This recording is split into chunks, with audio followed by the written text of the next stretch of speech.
예, 안녕하십니까. 오늘 밀라레빠 10만송 21장 다르마 왕충레빠를 만나다에 대해서 말씀을 드리도록 하겠습니다. 가을 석달의 마지막 달 초에 밀라레빠와 제자들은 보시를 구하러 뚠렌지탕으로 갔다. 그 마을에는 많은 사람들이 모여 있었다. 밀라레빠는 그들에게 나아가 말했다. 보시자들이여, 우리에게 먹을 것을 좀 주시지 않겠소? 이때 그들 가운데 있던 화려하게 차려입은 소녀가 이렇게 여쭈었다. 친애하는 분이시여, 선생님은 누구신가요? 선생님의 부모와 형제 자매들은 누구시길래 이렇게 구걸하시나요? 밀라레빠는 노래로 응답하였다. 거룩한 스승들에게 예배드리오니 은총과 축복을 내리소서. 아버지는 꿍두상뽀 완전자요, 어머니는 조와 쌍모 기녀요. 지혜의 왕이 나의 형님, 해탈이 등불이 나의 숙모라. 빛나는 믿음이 나의 누이요, 자생지가 내 유일한 친구. 아들은 깨달음이네. 우주 만물은 경전이요, 생명 에너지 의식은 준마요, 위와 짱의 사방은 보시자요. 나는 흰색의 작은 뿔탑이네. 남이라는 노래 연습을 하지 않네. 하지만 그대 위에 자세히 들려주리. 아버지 완전자는 지혜와 수행에 임금받아 마음속에 세속 잡념이 일어나지 않네. 예, 자기 아버지가 완전자라고 상징적으로 말씀하셨는데, 그 완전자는 지혜와 수행을 통해서 이루어진 분이다. 그런 말씀이고, 마음속에 세속에 잡념이 없다. 그런 말씀이죠. 어머니 귀녀는 한결같이 진리의 정수로 좀 먹여주나니 수행 가르침 섭취한 나는 굶주림이지 않네. 지혜의 왕은 나의 형님이라. 방편과 지혜의 금을 손에 들고 그릇된 지견을 쳐 부수네. 숙모 해탈 등은 습관적 산임에 물들지 않은 일심의 투명한 거울이네.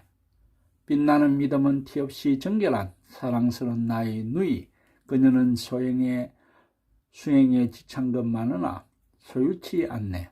친구 자생지와는 언제나 함께 살아도 음성을 높이거나 다투지 않네. 나의 유일한 아들 깨달음은 붓다의 상속자, 기저귀 갈아주고 씻겨줄 필요 없는 불법의 개성자라네. 우주현상이 경전이 되어 의미와 법칙을 나에게 설해주니 문자로 기록된 경전 새삼 읽을 필요 있을까? 생명에너지 마음은 나의 준마이니 어디든 신속히 태워주네. 때문에 살과 피 지니 말은 소용없다네. 위와 짱의 사방은 나의 보시자이니 필요할 때면 언제든 식량을 떼어주네.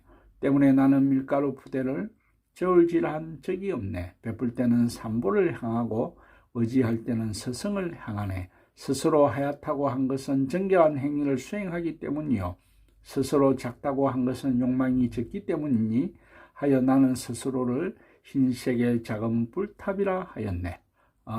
마음 공부가 좀 되어서 자기 마음이 좀 이렇게 안정화되고 그렇게 되면 그때부터는 책을 읽는다든지 새삼 새로운 책을 읽는다든지 그럴 필요성을 못 느낍니다. 그리고 새로운 단어라든지 그런 이야기를 별로 이렇게 귀 기울이고 싶은 마음이 없습니다. 더 이상 새로운 지식이나 그런 것을 가까이 하고 싶은 마음이 없습니다. 심지어 경전도, 부처님의 경전도 특별히 그렇게 새삼스럽게 읽어봐야 되겠다, 그런 마음이 많이 사라짐을 금방 져서가 아니고 그만큼 자기 스스로가 내실화가 된다, 그런 생각이 들 정도입니다. 그러자 소녀가 말했다. 참으로 놀라운 말씀이십니다. 하지만 선생님에게도 윤회계의 친구와 자녀와 가족이 있을 텐데요. 밀라레빠는 노래로 응답하였다. 윤회계에 태어나 처음엔 즐겁고 기쁘기 짝이 없었지만 나중에 그 교훈 배웠네. 마침내 악마의 감옥임을 알았나니 윤회세계 떠나기로 결심했네. 이렇게 윤회계가 참 이런 곳이다, 이것을 명확하게 볼 수 있는 게 어떻게 보면 정견의 힘이기도 하겠습니다. 부처님이 팔 정도의 정견을 고통을 고통이라고 인지할 수 있어야 되고 또 그 고통을 벗어날 수 있는 길이 명확하게 있다. 그것을 아는 것이 정견이다. 그렇게 말씀하셨습니다. 미소 띈 천사처럼 보이던 여인도 나중에는 분노와 신경질의 화신이 되고 마침내는 악마의 모습을 닮아가네 하여남이라는 친구를 떠나기로 결심했네. 천상의 아기같이 귀염둥이 자식도 나중에는 이웃집 아이와 다투기 일수라 마침내는 원수 같던 빚쟁이로 보여 하여남이라는 아들이며 족하며 모두 포기했네. 소원성취의 여의주 같던 돈이라는 것도 나중에는 그것 없이는 살 수 없게 되고 마침내는 무일품의 거짓 양 느껴지네. 하여남이라는 돈과 재물 떠나기로 결심했네. 이런 경험 생각할 때 어찌 진리를 수행하지 않을 수 있으리. 진리를 생각할 때 어찌 사람들에게 전하지 않을 수 있으리. 죽음이 닥쳐와도 나는 결코 후회하지 않으리. 사회생활 하면서 특히 직장생활 하면서 유명한 말이 있습니다. 모르면서 배우지 않으면 제약이고 알면서 가르쳐주지 않으면 제약이다. 근데 이게 그렇게 아주 단순한 말인데도 참 그런 분들이 많이 있습니다. 자기가 꼭 수행해야 할 업무에 있어서도 모르면서도 배우려고 하지 않고 또 그 작게 아는 그 지식이 뭐 그렇게 대단한 양 죽을 때까지 가지고 갈 것처럼 남에게 가르쳐 주지 않는 사람들도 있습니다. 예. 갑자기 이 말씀을 보니까 생각이 나서 좀 한 말씀 드렸습니다. 노래를 듣고 소녀의 가슴 속에는 신심이 빛나기 시작했다. 그녀는 미라레빠와 제자들을 집으로 초대한 뒤 예물을 드리고 봉사하였다. 이래하여 스승의 가르침을 받고 대도로 나아가게 되었다. 그 후 미라레빠와 제자들은 제째 설산으로 항했다. 어느 날 많은 신도들이 찾아왔다. 그들 가운데 자질이 뛰어난 귀족 청년이 있었다. 그는 미라레빠에 대한 신심이 대단하였다. 청년은 스승에게 말씀드렸다. 친애하는 스승이시여 선생님의 모든 언행은 상상할 수 없을 정도로 놀랍습니다. 하지만 저희들이 항상 실행할 수 있는 가르침을 허락하시지 않겠습니까? 미라레빠는 이에 다음과 같이 노래를 불러주었다. 들으렴 믿음이 깊은 신도들이여 그대들의 지각을 마음의 본질과 일치시킬지니 이것이 걸으면서 자아를 해방시키는 길이네. 앉았을 때는 긴장을 풀고 편안히 쉴지니 이것이 어떻게 앉는가에 대한 마음의 가르침이네. 잠잘 때는 평정심으로 잠들지니 이것이 대강명 속에 잠드는 법이네. 먹을 때는 텅 빈 경지에서 먹을지니 이것이 집착 없이 먹는 법이네. 마실 때는 방편과 지혜의 생수 마실지니 이것이 거침없이 마시는 법이네. 걷고 앉고 잠잘 때는 한결같이 그대들의 마음을 주시할지니 이것이 걸림없고 멈출 줄 없는 귀중한 수행법이네. 예, 부처님의 핵심적인 가르침인 위파사나가 마음챙김과 알아차림이라고 되어 있습니다.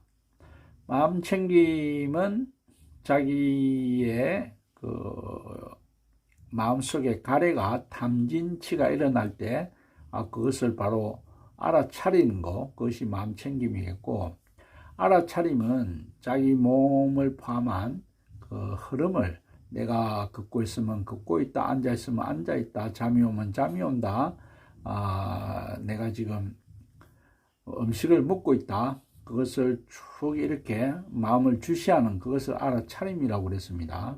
그래서 지금 이 가르침은 부처님의 그 가르침과도 일치한다고 그렇게 볼 수 있겠습니다. 신도들은 노래를 듣고 외쳤다. 그렇게만 할 수 있다면 오죽이나 좋겠습니까? 하지만 저희같이 무능한 사람들이 어떻게 그렇게 심오한 가르침을 행할 수 있겠습니까? 미라레빠는 이렇게 응답하였다. 이 가르침을 어떻게 행할지 모르겠다고 하는 그대들의 말은 행하지 않겠다는 의미와 무엇이 다르겠는가? 그대들이 진정 실행하기로 결심했다면 그 방법을 스스로 터득하게 될 것이며 또한 그것을 실천할 수 있을 것이다. 자, 그러면 가르침의 이익을 들어보도록 하렴. 자질이 많은 보시자들아, 덧없는 육신 안에는 본래 불신이 살고 있네. 대광명을 밝히면 안팎의 벗이는 환히 빛나리. 번뇌의 윤회 둥지 속에는 보리심의 독수리 새끼가 사네 지혜와 방편의 양날개 펼치면 전지의 광대한 하늘로 솟아오르네. 장엄한 진화의 설산에는 의식의 새끼 사자 사네 6가지 의식에 집착하지 않고 진리를 실천하는 이는 윤회와 열반을 모두 뛰어넘네. 이 6가지 의식이 사실은 일반 중생들에게는 가래를 일으키는 가장 근본이 되는 거죠. 그렇지만 수행을 하거나 깨달은 자에게는 그 6가지 의식이 묘관찰지가 된다고 그랬습니다. 중생은 사과를 보면 사과에 집착하고 먹고 싶어 하고 가래가 생기고 그러지만 수행하는 자에게는 사과가 아주 객관적으로 보인다는, 그렇게 묘하게 관찰하는 의식으로 바뀐다는 겁니다. 윤회계의 검은 대양 위에 육도의 상선이 분주히 왕래하네. 참 멋진 구절입니다. 윤회계라는 이렇게 검은 바다 위에 육도의 상선이 분주히 왕래하네. 저도 여러 번 읽었었지만 이렇게 또 멋있는 구절이 있었네요. 삼신에서 떠나지 않은 이는 성남바다를 틀림없이 건너리. 여기서 삼신이는 이제 청정법신, 비로자나불, 원만보신, 노사나불, 천백의학신, 석가모니불, 그분을 삼신이라 하겠죠. 오독의 그림자 같은 집에 자유를 방해하는 도둑들이 살고 있네. 방편의 포성줄로 굳게 잡아매면 직구전 무법자들 정복하리. 초월체인 법신은 끝없는 하늘 같으니, 허군과 같으니 소원성취의 여의주는 거기 있도다. 명상에 전념하는 자는 삼신의 불타경기에 필연코 성취하리. 윤회하는 삼계도시에는 육도세계에 우리를 올가매는 쇠사슬 있네. 스승의 가르침 따라 사슬을 끄는 자는 대자유의 길로 당당히 나아가리. 복과 같은 소중한 참 스승은 핵심 가르침이 솟아나는 용천수, 불변의 신심지녀 샘물을 마신 자는 영원토록 목마름을 이에게 되리라. 티베트 불교에서는 스승님이 바로 부처님의 화신이다, 그렇게 생각하고 정말로 스승님을 부처님과 같이 그렇게 모신다고 들었습니다. 노래를 듣고 신도들은 모두 변치 않은 신심을 지니고 떠났다. 그때 귀족 청년은 진리에 헌신하기로 마음을 굳혔다. 어느 날인가 내 다시 돌아와 이분의 시자가 되리라. 한편 스승과 제장들은 거기 머물며 사람들과 천인들이 바치는 예물과 봉사를 확류하고 신도들을 위하여 일하였다. 하늘나라 사람들이 또 공양을 했는 모양입니다. 늦은 봄까지 거기서 지낸 후 그들은 설산으로 돌아가려 할 때였다. 큰 잔치가 베풀어진 자리에서 미라레빠에게 큰 신심을 지녔던 귀족 청년이 말했다. 자유로운 스승이시여 진리를 수행하시는 선생님은 기경과 수행과 정행과 성취에 관한 가르침을 지니고 있다고 들었습니다. 저희들을 위하여 이에 관한 선생님의 체험을 말씀해 주시지 않겠습니까? 미라레빠는 노래로 응답하였다. 남이라는 정견의 실체를 안 하니 상대 개념이 녹아 없어졌네. 나와 남이라는 이원의 개념이 어찌 나에게 있을 손가. 한계와 차별이 없음이 바른 견해. 나와 남이라는 게 없다는 게 아상, 인상이 없어졌다는 금강경의 말씀과 같은 말씀이죠. 수행을 정진하여 선악에 관심 없으니 성과 악은 자아 해방에 걸리적거리는 방해일 뿐. 지금 나에게 행복과 고통이라는 두 갈래 사고 사라졌으니 감각적인 느낌과 체험에 사로잡히지 않음이 바른 수행. 사람들은 항상 이렇게 둘러보는 마음이 있습니다. 불교는 원중하여 하나인데 항상 선이다, 악이다, 좋다, 나쁘다, 남자다, 여자다, 이런 식으로 생각을 항상 하는 거죠. 그래서 아주 멋진 말이 선을 행하지 마라, 그렇게 이야기를 하니까 이제 사람들이 당연히 일반적인 사람들은 아니 그러면 악을 행하란 말입니까, 그렇게 이야기를 하는 거죠. 그러니까 하물며 선도 행하지 말라고 했는데 악을 행할 손가, 이제 이렇게 또 멋진 대꾸가 나오는 거죠. 그것이 이제 일반적인 사람들이 항상 모든 것을 둘러보는, 나와 남이다라고 둘러보는 그런 세상에 젖어 있는 사람들에게는 선을 행하지 마라 그러면 바로 아니 그러면 악을 행하란 말입니까, 이렇게 대답이 나올 수밖에 없는 것입니다.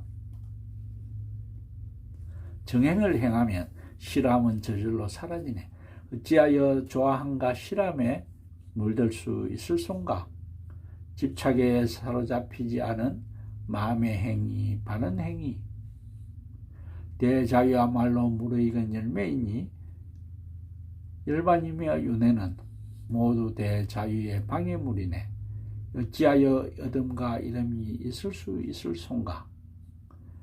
두려움도 바람도 없음이 위대한 수행의 열매라네. 예, 열반인이 있으면 반드시 윤회가 있고 이런 것이 사실은 다 그냥 장애다. 둘러보지 않을 때는 장애다. 그렇게 되는 거죠. 나중에도 뭐 소개를 하겠지만 백봉 선생님의 멋진 십자송 숫자 1, 2, 3, 4를 붙여서 만든 10가지의 노래가 있습니다. 그래서 1번 같은 거는 일체 중생 본래불, 일체 모든 중생이 본래 부처님이다. 2. 이견 착상 낙기굴, 둘러보는 그 마음으로 인해서 귀신굴에 떨어진다. 이런 말이 있습니다. 그러한 내용 거기서도 백봉 선생님이 둘러보지 마라.